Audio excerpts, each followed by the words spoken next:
Hello class 12th, welcome to the online tutorial sessions for economics. I am Avnash Lambert, your economics guru, and today we are going to start a new chapter which is excess demand and deficient demand under the third unit, which is income determination or determination of income and employment. Now, this is chapter 7 of macroeconomics. Let's start. In today's video, we are going to study about the topic which is excess demand.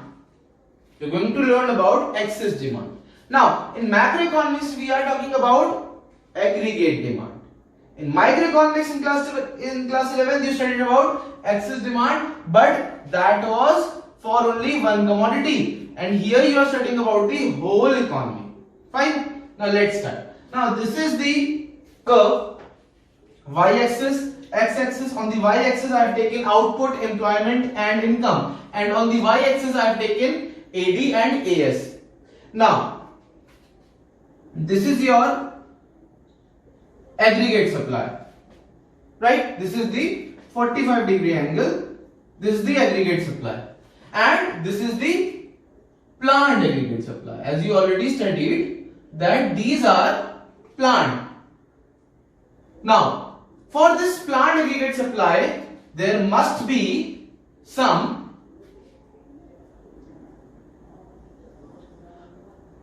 aggregate demand, which is also planned, right?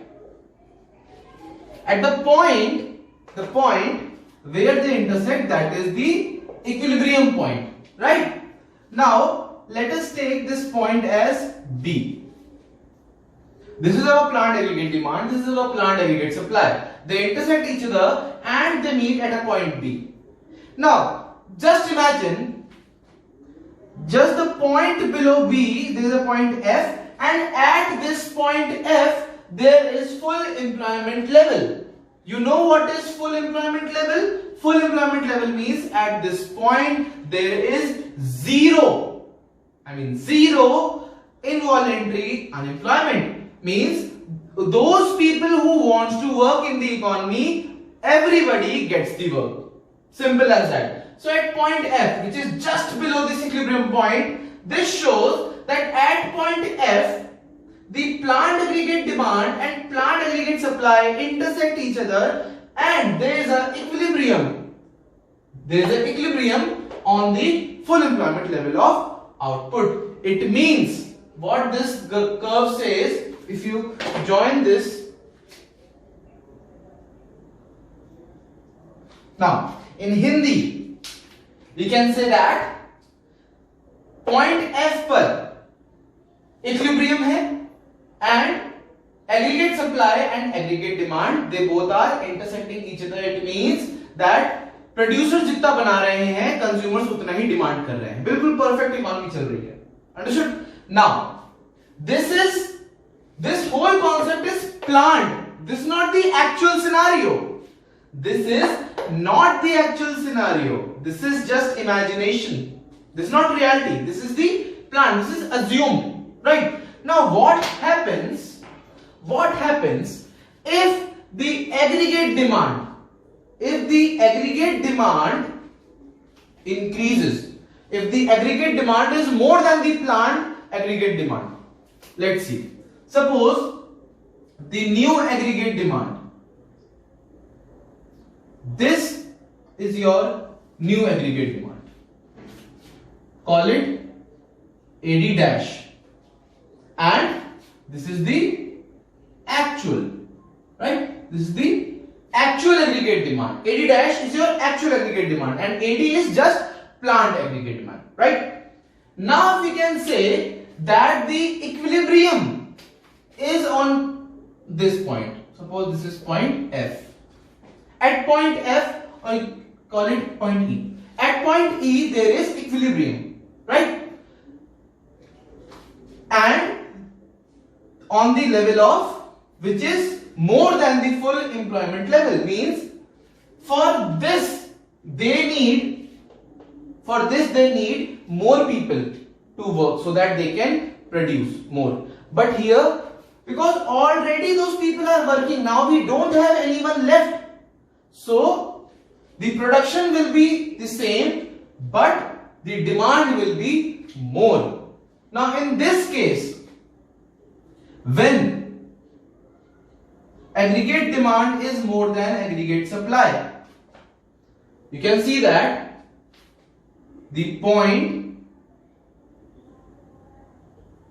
at full employment level. We are talking about full employment level. Leave the rest, just focus on the full employment level. Focus on this point F. At point F, the actual aggregate demand is more than aggregate supply. The actual aggregate demand is more than aggregate supply at point F. So, when aggregate demand is more than aggregate supply at full employment level, then it is known as excess demand. What we got to know? What is excess demand? At full employment level, when the aggregate demand is more than aggregate supply, then this is known as excess demand. See, this is your what? This is your aggregate supply, and this black line, this is your aggregate demand. Aggregate demand is above at point F, aggregate demand is above the aggregate supply. So you can say that this situation is known as excess demand. Understood? Fine. Now, you can see that there is a difference between the actual aggregate demand and the planned aggregate demand. See this. If you increase this level, increase this point, name it point A. This is A and this is B. Now, you can see that there is a point A and there is a point B. The difference between actual aggregate demand and the planned aggregate demand is this line AB. This is the only difference. So, this difference is known as inflationary gap. This difference is known as inflationary gap. Inflationary gap. Understood? Fine. Let me recolor it. Some ink has been removed. No issues. No issues. Now, let's read this. The amount by which actual aggregate demand exceeds the planned aggregate demand is known as inflationary gap. Actual aggregate demand exceeds the planned aggregate demand. This scenario is known as inflationary gap, and this diagram AB is your inflationary gap. As simple as that. I hope you have understood now. Is that clear? What is inflationary gap? The difference or the gap by which aggregate demand exceeds the planned aggregate demand. That is the inflationary gap, and here in the diagram it is AB. Now, what happens when the inflationary gap occurs? When AD increases beyond its full employment level, because the new equilibrium is on the above, it is beyond the full equilibrium level. Full employment level, and this equilibrium is beyond, means now wherever the equilibrium is being made, it is far beyond the full employment level. It means more people are required to reach this level of, to provide this level of production to the consumer so that they can fulfill their demands. But because all the employment has been already finished, there is no one left to work, so we cannot reach there. So in that scenario, there is a pressure on the output in the market. Market के अंदर जो भी output रखा हुआ है, जो producers के पास जो स्टॉक रखा हुआ है, उस पर प्रेशर पड़ता है, उस पर डिमांड का प्रेशर पड़ता है कंज्यूमर्स की. In that scenario, the consumers are forcing the producers that give that product to me. Now there are so many people around that producers. Now what they will do? They will increase the price so that less consumers can come. If you increase the price, there will be some consumers who will leave. So what they exactly do? What happens actually? This mounting pressure of demands which does on the output, it causes rise in prices, because there are so many people, they want to buy that and they don't have that much amount of quantity, so they increase the prices so that demand decreases. So there is a rise in price and it ultimately leads to inflationary situation. Inflationary means महंगाई. जब किसी country के अंदर economy में महंगाई बढ़ती है, then that scenario is known as inflationary situation. Rise in prices, there happens to be rise in prices and ultimately they leads to the inflationary situation in the economy. Inflation means महंगाई बढ़ना. Now you have understood all the things. This excess demand, this comes under 1 mark question. This inflationary gap also comes under the 1 mark question. And the effect, what happens in the inflationary situation, this is also could be asked in 1 mark question. Now for 3 marks question, suppose excess demand in 3 marks or excess demand in 6 marks, then you have to mention the reasons for excess demand and the effects of excess demand. Why excess demand happens? What is the reason behind that? So the reasons behind that is very easy. Do you remember the components of aggregate demand? Consumption, investment, government expenditure and net exports. Now if all these 4 components are increasing, then definitely there will be the situation of excess demand. Increase in consumption. Why? Due to the increase in the propensity to consume. People wants to buy more. If people wants to buy more, then there will be increase in consumption and that will lead to the excess demand. People are demanding more than the producers have to offer. Second is increase in autonomous investment. Now if your investment increases, you are increasing your investment, your autonomous investment increases, then in that case there will be excess demand. If there is a increase in government expenditure, the government start increasing their expenditure on the public, on the people for the welfare, then in that case excess demand is the reason.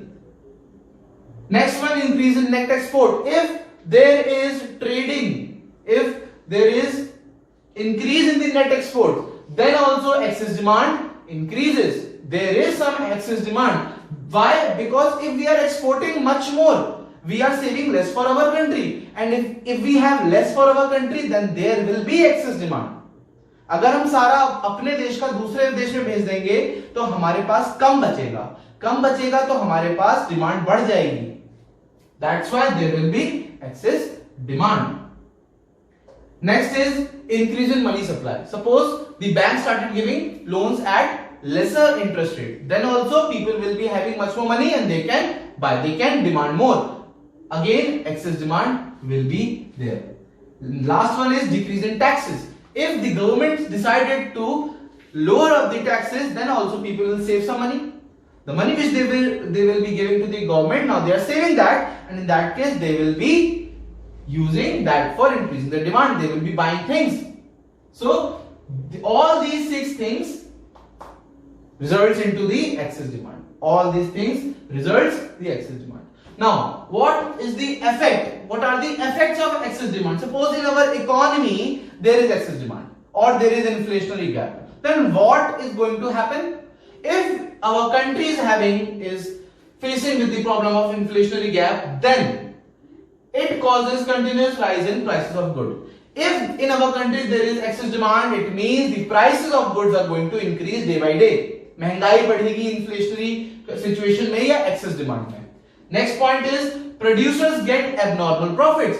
If there is expenses, if inflation is going on, the most happiest person will be the producer. They will be dancing.